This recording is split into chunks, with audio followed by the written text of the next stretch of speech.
Anytime that I'm steering away from my values, I know that I'm dishonoring and also disrespecting myself, because if I do defy my own value system, what am I actually trying to do here? So it is very much driven by my values. Welcome to Tea Talks, where we dive into the stories behind the leaders shaping our world. I'm your host, TJ Walia. My next guest is a dynamic force in digital content and personal branding. As the founder of Tima Media, Tima transitioned from a successful 16-year career in financial planning to launch a groundbreaking podcast that has transformed lives through education. Recognizing the untapped potential of personal content online, Tima swiftly grew her LinkedIn following from 500 to 30,000 in just 3 months. A breakthrough that sparked the launch of her business. Today, she is sought after by top-tier companies and some of the world's most renowned CEOs to create impactful content. Tima's expertise expands beyond content creation. She's a vibrant speaker and the engaging host of her own podcast. Her work is dedicated to inspiring others to understand the power of personal branding and to harness the art of creating meaningful content that resonates and inspires. Tima, welcome to Tea Talks.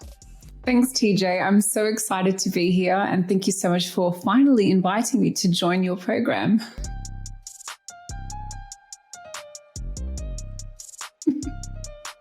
It's an absolute pleasure to have you, Tima. And it's your busy schedule that's not allowed you to be on, not me. So the invite has been always there. I know. Records. Yes, you do. You have the receipts, as they say. No, you did. Exactly. You did invite me very early on. And I'm so glad that you're finally doing this. This is so natural for you, and you're doing an incredible job. So congratulations. Thank you, Tima. Thank you. And it's been an interesting journey, and we'll probably get to that in another stage. But it's just having conversations with guests like you has been so inspiring. It's been understanding and uncovering the journeys that you've gone through to get where you are. And in just talking about your career path, going from, financial services into becoming an entrepreneur and building your own empire, if you will. Love to understand that transition, that pivotal moment, Tima, where you decided, you know what, I'm done with corporate, or maybe this isn't the right thing for me. I don't know how drastic that was. I'd love for our listeners and myself to understand what that thought process was for you, Tima. No, that's a great question. So it wasn't that I was done with corporate, because I actually really enjoyed the corporate world. I loved the competition. I loved the fact that you could climb the ladder as such and be recognized for the work that you do. So I really enjoyed that part. For me, it was more about this whole concept of finding your purpose. And I literally felt like I was living this life where I was looking for my purpose for most of my life. And it didn't make any sense to me as to why I couldn't find my purpose. But I just kept moving along. I kept doing the work that I was doing, because back then, which isn't really very much a long time ago, but it was still a long time ago in terms of how much and how quickly the world has moved with technology now. At the time when I was feeling like, what else can I do? I felt very stuck, because what you do is you go to school, you finish your degree, you get your career, you make your parents proud, and then you're kind of stuck, especially when you're in a role where you're quite comfortable in generating a specific income and you kind of understand how the system works. So I was very, very comfortable, but also very uncomfortable at the same time. But I just didn't know what I was going to do with that. So I just kept going, and I kept sticking to the work that I knew, that I knew and understood. And I just kept pursuing my career. But I did always know that there was something else for me, but I didn't know what that would look like. And then when I eventually became a mother, I decided to, there's a bit of a long story there, but when I first had Zara, we didn't really know what was happening with her health at the time. So we had a few health complications very, very early on. But I remember when I was pregnant with Zara, I was thinking, I'll be back to work within 3 months. And, I had like these crazy goals where I was going back to corporate, because there were actually long-term plans for my progression in my career with management and things like that.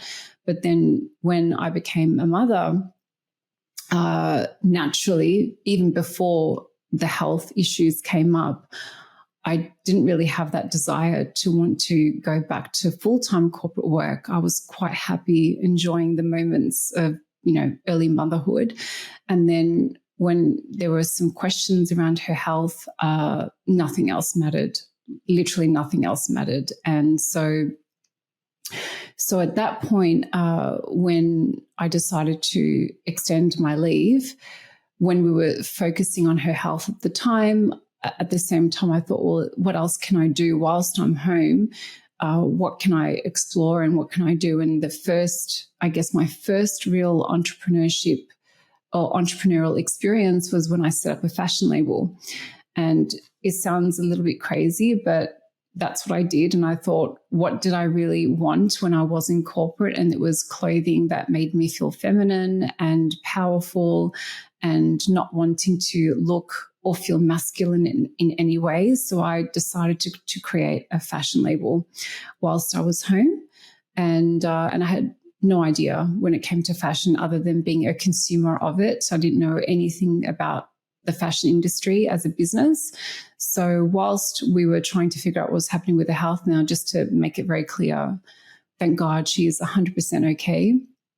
But at the time, it was very, very uncertain as to what was happening. But I also wanted to keep focused on other things as well as maintaining and regulating my nervous system at the time to make sure that I could give her everything that I wanted to give her. So I started a fashion label, and that's really where the first part of the entrepreneurial journey began. And then from there, at the same time, I had clients that I used to look after when I was at the bank. And this was probably just after my maternity leave ended. And I decided to stay home, but also run this fashion label. And I had some previous clients I used to work with that reached out and said, Tima, what happened? You said you're going to come back. We miss you.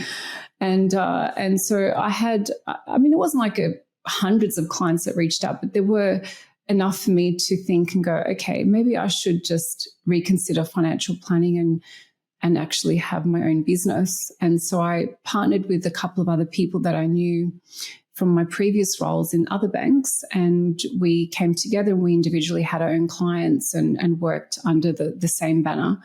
And so I ran my fashion label and my financial planning business at the same time. And then I realized probably about maybe 3 to 4 years in that you can't run two very different businesses at the same time and be a mum and be everything else that you want to be. Something has to sacrifice, and I didn't want that to be sacrificing the time that I have with my daughter, or even just sacrificing my mental space so that I can pretend that I'm this superwoman. So I ended up closing the fashion label down, and there were other reasons why I closed it down. We did have some wins, but overall it was an incredible learning experience. And it was a lot of fun. It really, really was. The experience that I had building that and creating that was something that I'm so grateful for. And then I decided to continue to pursue financial planning. But then that feeling of that purpose came back. And I know this is such a long response, TJ. I'm so sorry if I'm going on, but this is so important for people to sort of understand how it all happened, because it wasn't just this, I woke up going, okay, that's it. I'm leaving.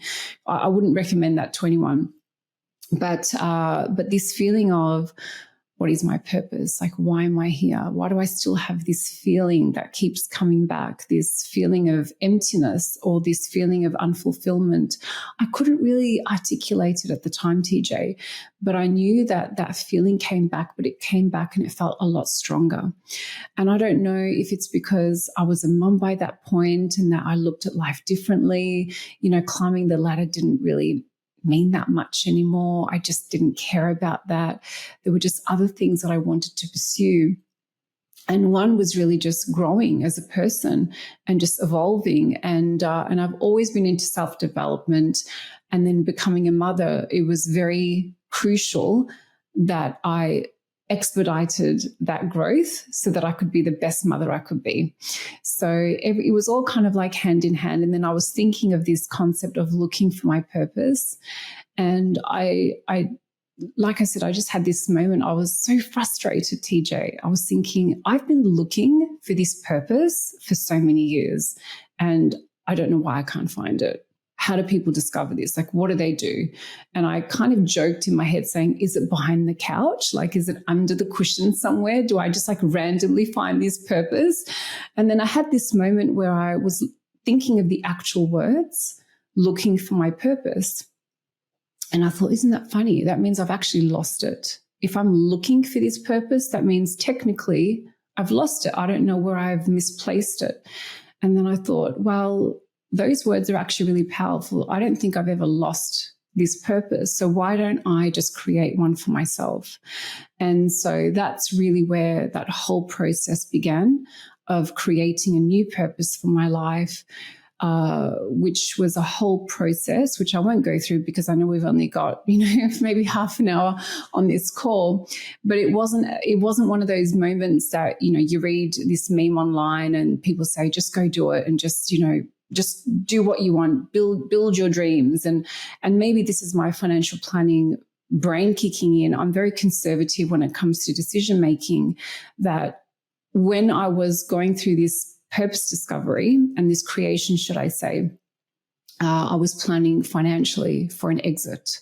So it wasn't like I was really ruthless and chaotic with my decision making, where I said, I'm just going to just go for it. No, I wanted to make sure that I was going to have enough financially so I don't act out of a place of desperation when it came to decision making. So that's really how it all started. So I hope that answers your question. It does, Tima. And I think there's a lot to unpack there, and there's a lot that's happened. So it's not like, the way I asked the question, what was that pivotal moment? There was several factors that equated into all of that. But the first thing I'll touch on is the health. And I'm so glad that I was okay and there's no other complications of that. But there's that saying that you have 1,000, or 100 problems until you have a health problem, then you have one, right? So I can absolutely understand and respect your change in perspective of everything that you've gone through. You've touched on motherhood quite a bit in that conversation. And for me, I'll share my moments when I saw that transformation happen in my wife. And this was when my daughter was born, when Melina first came in to enter the world. I was excited. I was there in the room. I was going through the whole experience. But in those moments, not only did I see a new being and a new child in my hands, I also witnessed my wife transform from a woman to a mother. And I remember it so well because everything changed for her. The way she was looking at the baby, the way she was holding the baby, the way she was protective of this child, which moments before was totally different.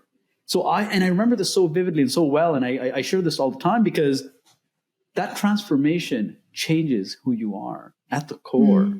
And I was looking at like, men don't have that experience. They don't understand what that transformation happens within a matter of minutes, right? And we'll never will. But I got to witness it, and that was very rewarding for me to actually see that. And then going into, you're creating a fashion brand and you're creating another business and all of that as well. And then your discovery for the purpose. I love how you said, if I'm looking for it, I must have lost it. Right? I love how you say that, because a lot of people go out and are looking for it, but sometimes it's under our noses and we don't realize where we have to look. And I love your analogy or example of, is it under the cushion? Is it behind the sofa or whatnot? Because sometimes that's how we stumble on these things and we find them. But what's been amazing out of all of this, Tima, and from when we started working and connecting, is that not only did you find and discover your purpose, you're now helping others find their purpose. And that is very powerful, because you've gone through that journey step by step, struggle by struggle, and moments where you're like, what am I doing to, you know what, I've got a clear vision of what I'm doing, and let me help all the people I'm working with. And I was honored to actually have that opportunity to work with you directly. And building my business, there was, opportunities where I was like, what am I doing? Right. So getting that purpose and getting that clarity, if there's anything I can say is that you've really got it figured out, because you're helping a lot of other people help figure it out as well. So thank you for that. The challenges, I know you talked about some of the challenges and the struggles, and you took your brand to go from 500 followers to 30,000 in a matter of 3 months as well. I mean, we face a lot of initial challenges that we go through. What were some of your biggest challenges outside of finding that and trying to identify what that purpose is, from growing the business, developing it, finding the right clientele, whatever that was? What were some of those initial challenges in the early days for you? Yeah, so the first challenge was I thought I knew everything about business. And then I realized that I didn't. Because, and I'm sure you would appreciate this too, TJ, when you are in the corporate world and you're very good at networking and you're great at generating revenue and doing all those things, ticking all the boxes, you feel like you kind of get the whole entrepreneurial game. But then you realize that when you leave corporate, that's all support there, that even though you had to network your way through, the resources were a lot closer to you and at arm's reach when you're in a sort of a bubble like that, if that makes sense. And so when I left corporate, and even with going from the fashion label to the work that I'm doing now, it just made me realize that, wow, I have so much to learn about business. And I always say this, TJ, that, when you run your own business, it is the most intense personal development program you will ever endure, because you have to face yourself every single day and you have to figure things out on your own. And that's okay. Like, it's totally okay to figure things out on your own, but sometimes you don't even know what your next step is. So that was like my biggest challenge in the beginning, is what do I even know what I don't know? Like, how do I identify these things? How do I even know what I need to do as my next step? So that was my biggest challenge, was to try and think like an actual business person, where I transitioned from this, I think I know what I'm doing, to, oh, I really don't, but I can learn. And it wasn't like a huge challenge in the sense where it immobilized me, but there were definitely moments where I felt so alone and I didn't know who to ask, because I don't personally know, or at the time, I didn't really personally know any successful people. And when I say successful people, I mean in business and financially, that I could confidently reach out to and say, this is the problem. Can you help me? What advice can you give me? I didn't really know anyone. So that was one of my biggest challenges. But the other one was, how do I sell myself? Because I had a program. So what I was doing initially is very different to what I'm doing now, TJ. So I literally sold my financial planning business and I left the industry so that I could start a podcast. And the podcast was driven through my mission. And there were 4 things that were really driving that. It was education, impacting people's lives, communicating in a way that is going to be influential. Oh my goodness, I forget this. So educate, impact, communicate, and inspire. So inspiring people through that message and that education. And so when I came on to, I guess, when I decided that I needed to sell myself, I thought, I need to be known for something other than financial planning, because everyone knew me as Tima, the financial planner. And I always joke about this a lot, but my parents loved, God bless my parents, they loved introducing me as Tima, the senior financial planner, to their friends, to their family. If my mum wrote a Facebook status update, it would be, my daughter, the senior financial planner. I didn't have a name. It was just the senior financial planner. So that was one part that was really hard to sort of say to my parents, that that's no longer going to be my title that they're going to keep forever using for the rest of their life. Now they have no idea how to brand me. They literally have no idea. We can touch on that maybe later in the conversation. But the first thing was, what do I need to do to be known for something else? At the time, TJ, I didn't know that was called rebranding. I just thought that's just reputation. That's what people know you for. So how do I change that?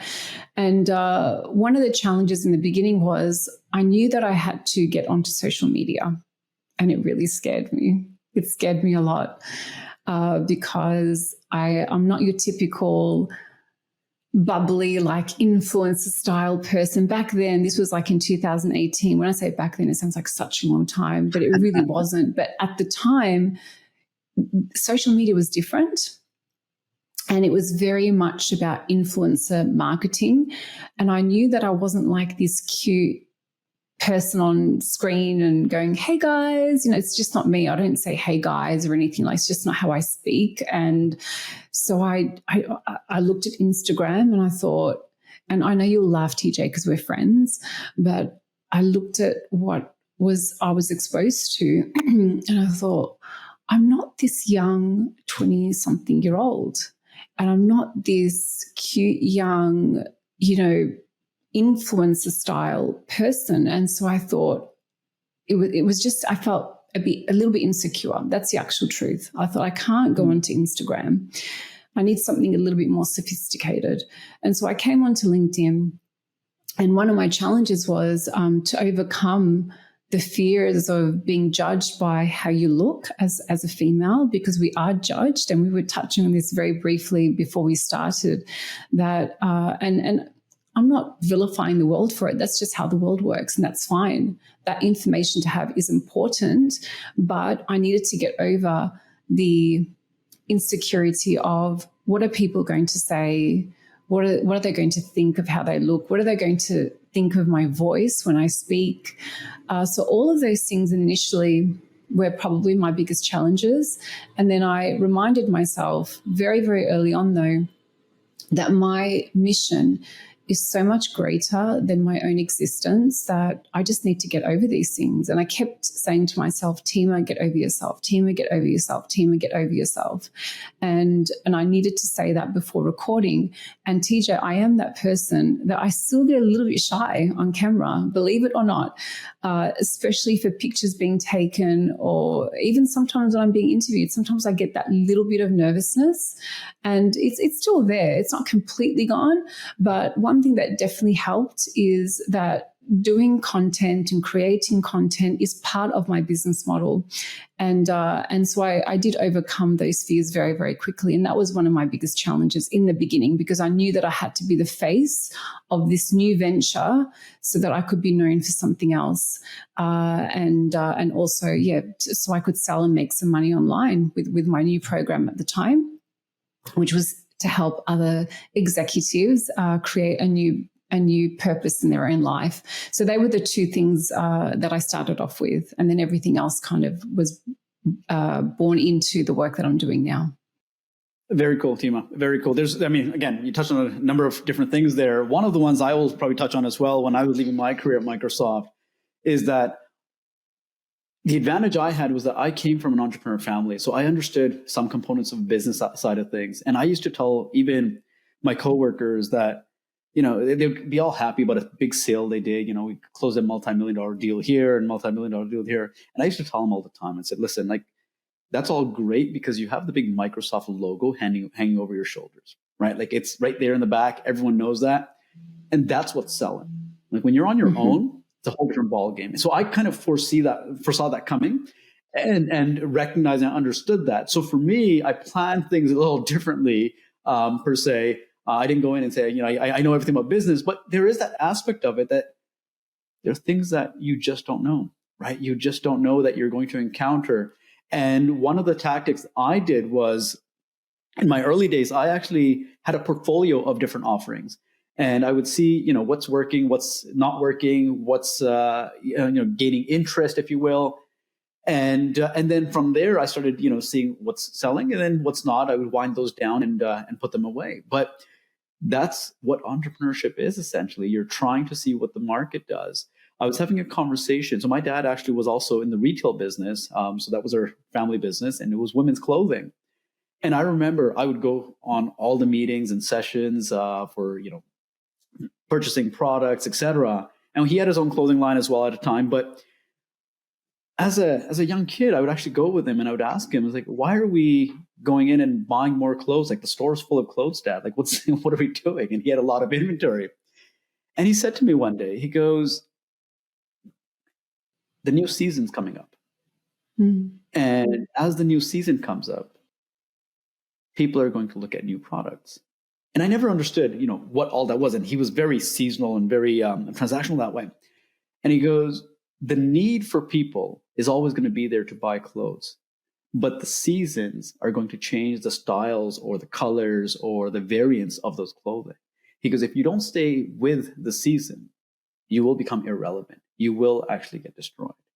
And amazing advice that I understood with someone else earlier today. And he was talking about leadership coaching. I was working with him on a segment, and he was talking about leadership coaching. He said leadership coaching isn't there the way it used to be when he had started. And I gave him that analogy. I said, no. I'm like, it's the season that's changed. We have to change the outfits that they're interested in. Those leaders still need coaching. They still need the development. But what type do they need? That's what we have to get. We have to get new inventory. So it was a transformative learning that I understood back, so many years ago. Yeah. It really clicked in now as I'm going through my own journey. Like, it's incredible how we get to go through those experiences. And you talked about rebranding, and that's essentially what you have to do in certain cases is now rebrand yourself to be a different business or a different flavor, if you will. There's, again, lots of learnings to unpack from that. And with your journey there, Tima, again, you're finding the purpose. You're now helping others discover that purpose.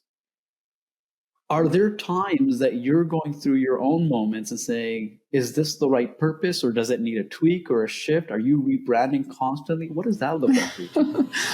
Oh, it's such a good question. It's perfect timing as well. So that's actually what I'm going through at the moment. And I don't feel that our purpose has to be set in stone in any way. And I know that many people have different views on this, but the way I look at it for myself is, well, I feel like I just keep evolving as a person. I'm different now than what I was 2 years ago, 3 years ago, 4 years ago, and different in the sense of I've grown, I'm a little bit older, I see the world differently, I'm a little bit wiser, I've had a lot more experience, so my perception of things change. My value system hasn't changed. I've been driven by the same things, I believe, for many, many years. Maybe it can change your priorities. The priority of your values can change over time, especially when you have family and things like that. But at the moment, I do feel like I'm at a cusp of there is something else that I know is going to come my way. It's not going to be drastically different, but it's just going to be a lot more expansive to what I'm doing now. So, for example, my podcast, the conversations that I'm having are going to change and they're going to expand into many other topics. Why? Because I feel like there are so many topics that I need to discuss and talk about that will, again, go back to educate, impact, communicate, and inspire people. And so that purpose piece for me, I'm very open for that to change and evolve, because naturally we just evolve as people. And I don't want that pressure on myself, TJ, where I'm like, okay, this is the only thing I'm going to do for the rest of my life, because I do see myself as a business person. So it doesn't matter what I'm doing. It's going to be something that is going to be in line with my values. It could be a completely different industry altogether, and it doesn't bother me. Where before I had this fixated view of, no, this is what I've been doing. I can't move from this, but yeah, so I don't want to live that life anymore. So the purpose piece, I think naturally we evolve as people, and you do want to reassess it and reevaluate it, because if you're not connected to whatever it is that you're doing, that natural drive that you have for that thing will turn into resentment, and then the unfulfillment kicks in, and then you won't be happy. So who wants to live like that? I don't, not anymore anyway. Yeah, no, that's great, Tima. And that's something I actually went through in the corporate. In corporate, it's very linear. It's like you're going to go this, you're going to get promoted to this, and then you'll go to this role, and should you choose to go to a different team, department, or side of the business, and then that changes, but then there's questions asked, like, why are you doing this? The beauty of being an entrepreneur is that at any moment you can say, you know what, I'm done with this. I want to go try something else. I want to go explore and dabble somewhere else. And those skills that you've built through those years of those initial early day learnings, they stay with you. Once you've got those down pat the first time, it's very easy to set up a second or a third business and go in that path because you're much better prepared. The aspect I want to touch on, so not changing the purpose and all that, when you're going through this motion of, well, something's got to change or it's not the way I want it to be, what does that activity look like for Tima? What do you go through? Is it a brainstorming session, or is it just the thought process that comes in and you start tweaking, or is it a formal activity that you do to reassess where you are and where you want to be? Yeah, so it is a bit of a formal process, but I don't like schedule it in my calendar or anything. And when I say formal, as in I have a bit of a process that I go through in my head, but it is very values driven. So any time that I'm steering away from my values, I know that I'm dishonoring and also disrespecting myself, because if I do defy my own value system, what am I actually trying to do here? So it is very much driven by my values.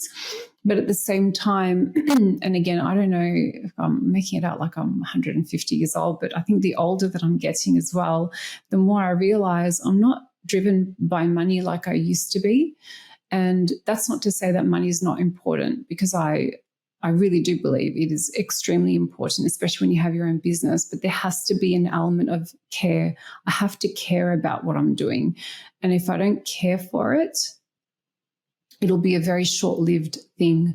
So I do have a formal process where I really do check in and go, okay, does this tick my values? Are these in line with my values? How do I see this impacting my current work that I'm doing? And believe it or not too, TJ, you may recognize this because we've known each other for so long now, that some of that filters through into my content as well. So sometimes if I am navigating through these, I guess, thought experiments, it's within my content as well. And then that feedback that I get from people when they do read my content, that actually also helps me get a little bit more clarity, because I do feel that my audience knows me as well. So they're kind of like my friends that I take advice from, even though they're not even really knowing that they're giving me advice. So I do use my content in that way, and it really does help me. No, I love that. I love how you're using your audience to get that feedback and really give them what they want to also receive as well, right? Because you can kind of tweak and modify from there. I'll share what I used to do, Tima, when even when I was in corporate, and even now, is that every 4 to 6 months, I would actually have a whiteboarding session with myself and outline what my strengths are, what the opportunities are for me to develop on, or if there's any gaps that I want to really focus on and say, I want to build the skill set. And that's kind of how I got into the entrepreneurship world, is that I looked and said, this is where I want to be, but I'm not getting there. So even at Microsoft, I went from our enterprise services business, which was consulting, to being a product manager, if you will, running a product for the country, which were totally different roles. But I had to fight my way through that because I had mapped out for myself that eventually, if I'm going to be running a business, I need to have these skills and experiences. So it allowed me to kind of get that experience. So I would encourage people to actually do that as well, is have a session, spend time with yourself and understand what your goals are, what your objectives are, and try to plan and map out what that journey needs to look like, whether it's in the corporate world or in the entrepreneurship world. So great advice from your perspective as well, Tima, in terms of using your audience, using your network for that as well. I want to jump on a couple of things, Tima. With the work that you do, it's a great opportunity for us to pick your brain on some of these things, because you're obviously busy, but you're obviously a pro at what you do as well. So from a personal branding perspective, and a lot of our guests are trying to brand themselves, and they're struggling with this aspect of it. What are the most common misconceptions about personal branding that you're encountering or seeing? And how do you address that with your clients?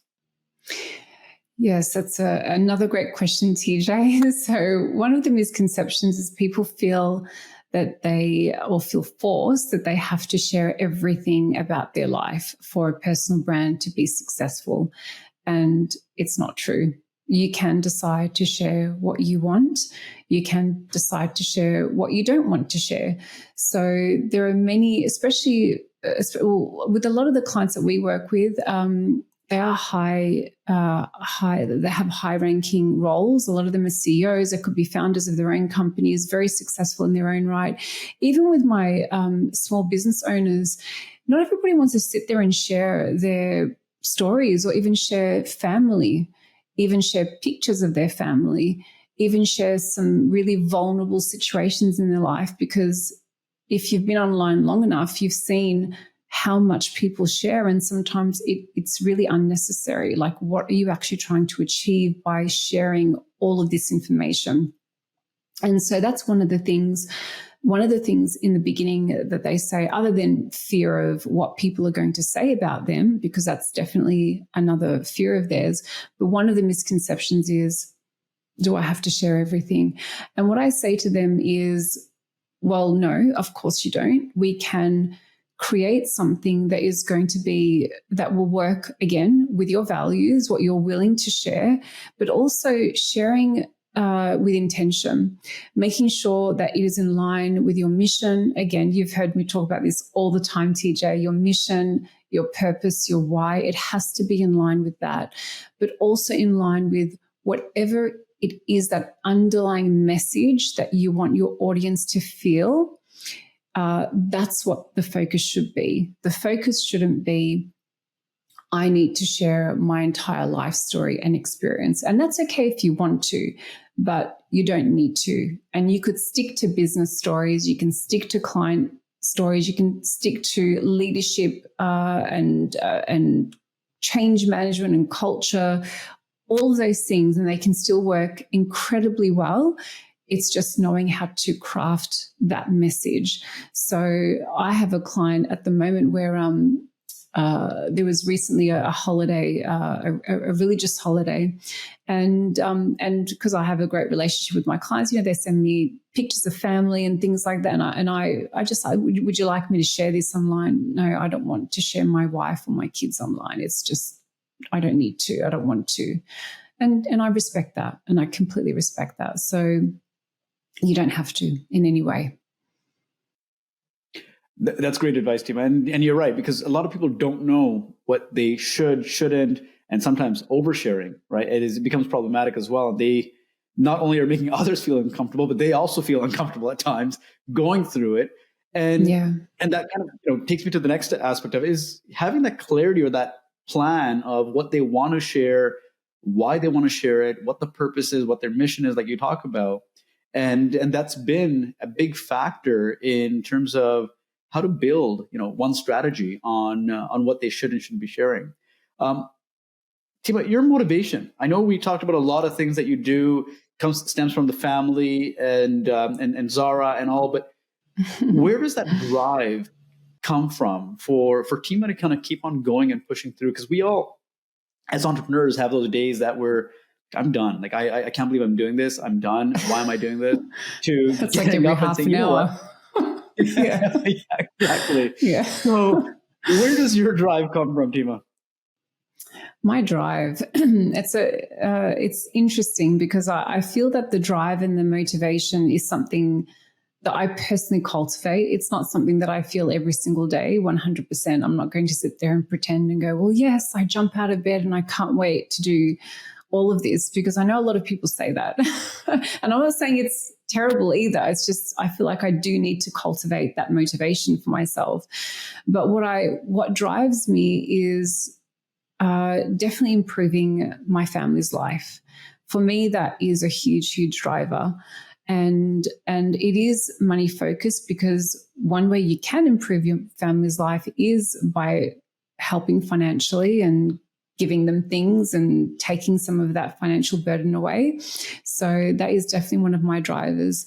But I also do personally, for me, I really, really do enjoy growing and learning. And I love that part of business, because I feel that I've learned so much. And I've learned so much about myself, but I feel like I've just learned so much about just humans and psychology. Everything that I'm doing now is just teaching me so much about humans and people. And I'm so fascinated by that. You know, I am that person, TJ, in a cafe where I will just like secretly drink my coffee in the corner and like stare at people and like listening on those conversations so I can just learn, just human behavior. So it sounds a bit creepy, but you know, it is one of my things that I love doing. I don't do it all the time. Let's just put it out there. But that drive does come from that too. But also, you know, I love that. You know, we live in a time, TJ, where genuinely anything is, as cliche as it sounds, like if you want to do something, you can actually do it. The barriers to entry for many industries has been completely demolished. Unless you want to be a surgeon or a lawyer or something like that, it's a little bit different. But we do live in a time where we can reinvent, recreate, rebuild ourselves through the work that we do. And so that really drives me as well, because it doesn't feel like this never ending, or not even never ending, but like an end of the road situation where you can continue to evolve and grow. So they're really my drivers, and knowing that I can, of course, through my mission and my purpose, is really helping people continue to feel that hope within themselves. Because if we don't have that feeling of hope, then it's kind of a sad situation. But they're the things that really drive me. And yeah, it really is surrounded by just learning and growth and helping, and just, yeah, being a big part of making other people's lives better. And that's been a huge focus for me, especially for my family. That's amazing. It's very, you know, thought through, and you have the reasons for that purpose as well, team. And we all do. We all have our reasons behind it, but as long as we can keep those front and center of why we do things, we continue to jump out of bed like you're talking about. Because I've had those days where I'm like, why am I doing this? I'm just gonna, sit back and do something else. And then you get back up and say, you know what? No, because that vision that you have, like, this is why I'm doing this. And going through another corporate career or another job or another, whatever, isn't going to fulfill that. And so when you look back and say, you know what, I'm actually changing lives. And some of the feedback that you get back, I did a session just last week, and I asked the individuals for some feedback. They said the amount of time they're saving for the rest of their life because of what I was able to teach them. Like, I'm giving them life, essentially, giving them time back so they can do the things that matter. I had another a CIO at a organization, a large educational institution. And I said to her, I said, can you give me some feedback of the session? Because I want to obviously improve and this, and update the program. And she goes, you've made me a friendlier person, TJ.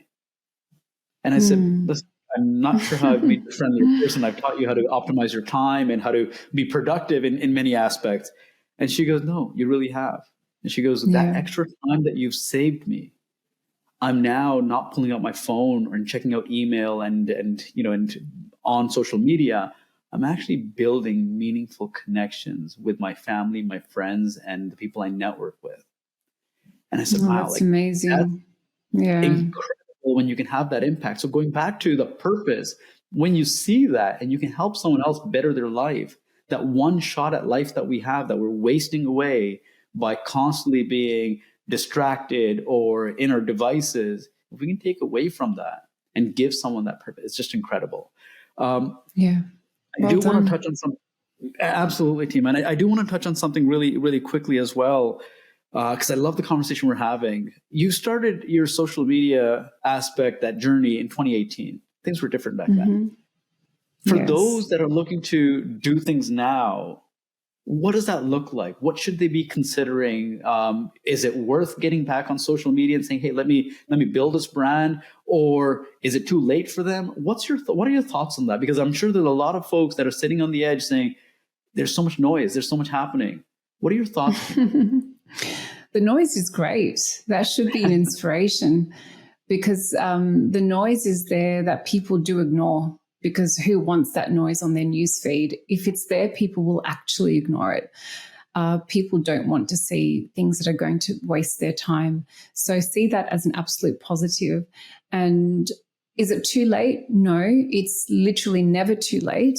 Will it take extra work? Yes, it does. I mean, things haven't really changed that much in terms of the foundations when I first started in 2018. Yes, the algorithm was a lot kinder, but it's still, the hard work is still there. The foundations are still there. So they haven't changed throughout the entire time that I've been online.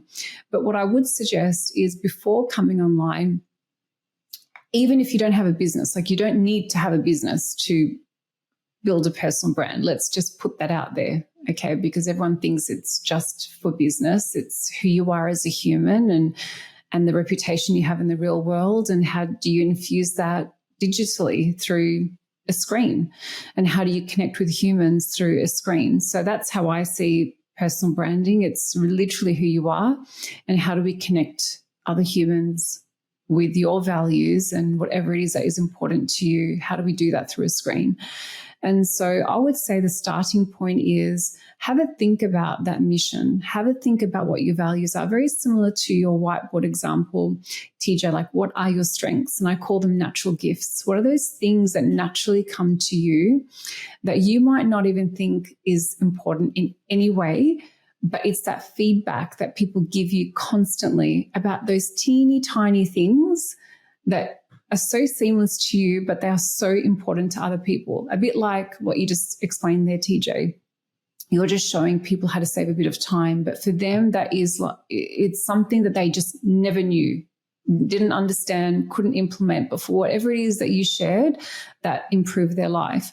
One of those things for me that people kept saying to me is, Tima, I love how you articulate things. You really explain things in a way that is so meaningful and helpful, whatever that would say. And I I never really thought too deeply about it. I just thought, oh, well, that's nice. That's nice. It was like throughout my corporate career. And then, when I was looking at coming online, I knew that one of the things that I needed to do was to actually speak and actually do video content. I kind of laugh because it sounds so ridiculous saying actually speak, but I remembered that feedback.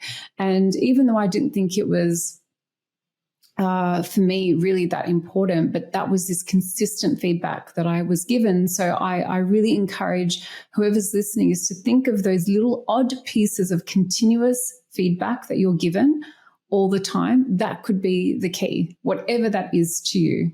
And it could be as simple as, wow, you explained something so complicated into such basic terms. It could be as simple as that. Whatever that is, it really doesn't matter.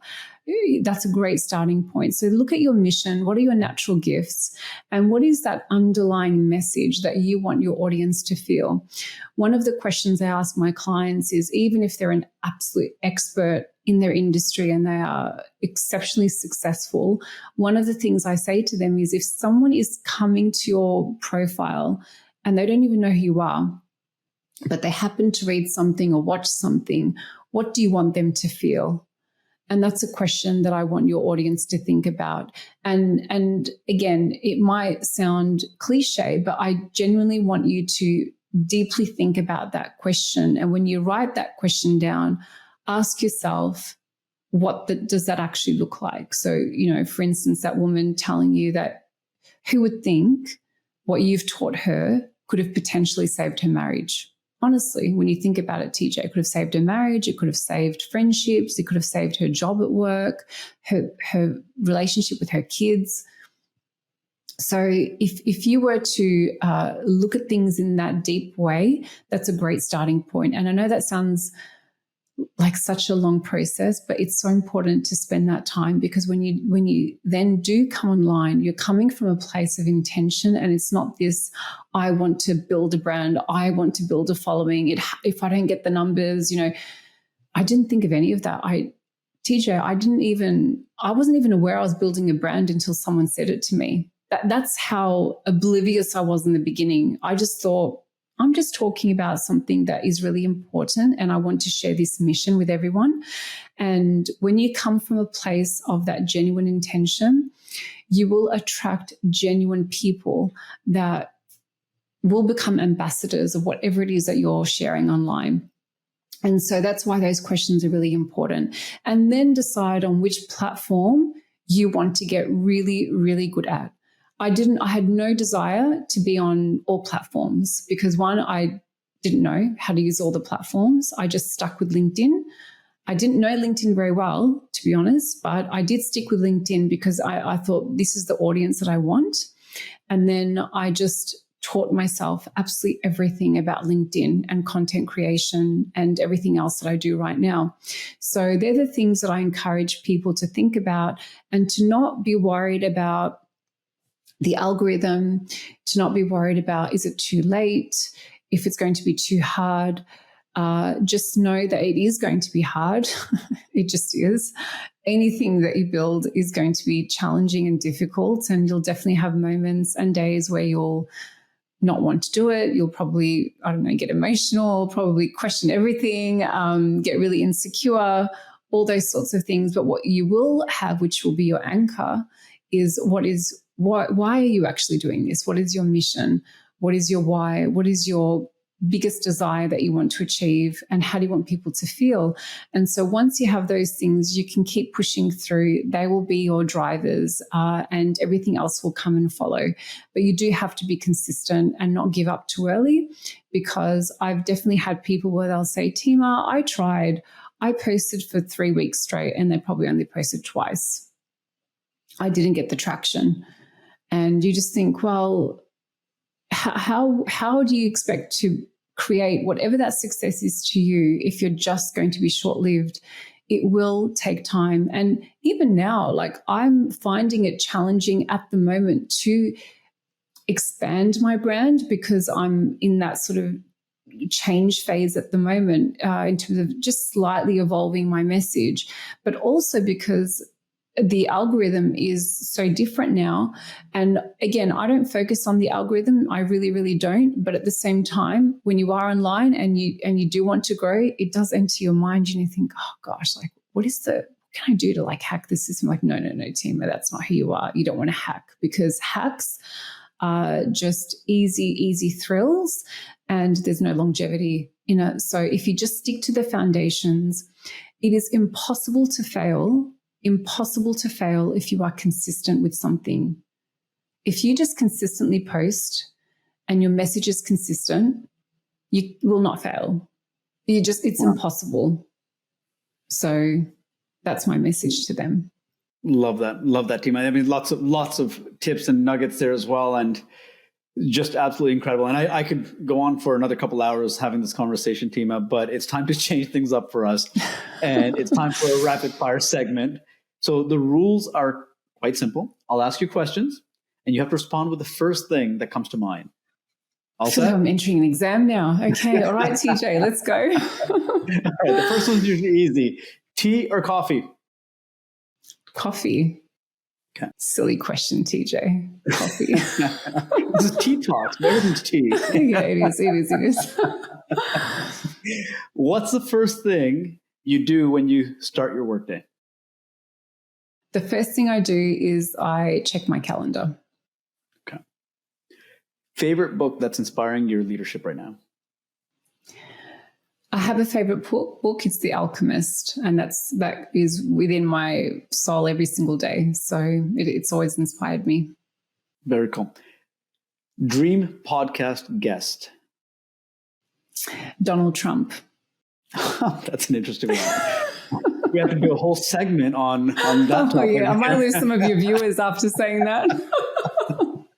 And you might gain some other interesting ones too, but maybe. One essential app that you can't live without for your business? Oh, that's a good one. LinkedIn. It has to be LinkedIn. Well, that's what's driving your entire business, I guess, right? That's my entire business right there, 100%. Okay. Besides LinkedIn, your next social media platform of choice?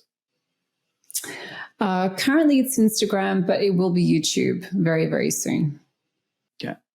One word to describe your entrepreneurial journey? Blessing. Okay. And last question. If animals could talk, which would you want to have a conversation with? A lion. A lion. I'm curious why. Because they're the king of the jungle and they're very masculine, and I would love to learn from them. But the other one would be a horse as well, because they're very serene. So I know I shouldn't have said twice, but sorry, TJ, I had to break the rules. Number one and pick number two. Awesome, Tima. Thank you very much for being here, Tima. It was an absolute pleasure to have you come in, share your wisdom, share your insights, share your journey, and essentially help transform and impact the lives of our listeners. So thank you again, Tima. Thank you, TJ. It's been an absolute pleasure, and you're very, very good at this. I'm so proud of you. So thanks for having me on. Thank you for sharing your valuable insights and experiences with us today. I've learned a heck of a lot from you today, and I'm sure our listeners are going to find a lot of value from the stories and the strategies that you've shared. It's honestly been a true pleasure to have you. To our listeners, thank you for tuning in. Be sure to subscribe to Tea Talks for more conversations with leaders who are shaping our future. Until next time, keep on inspiring.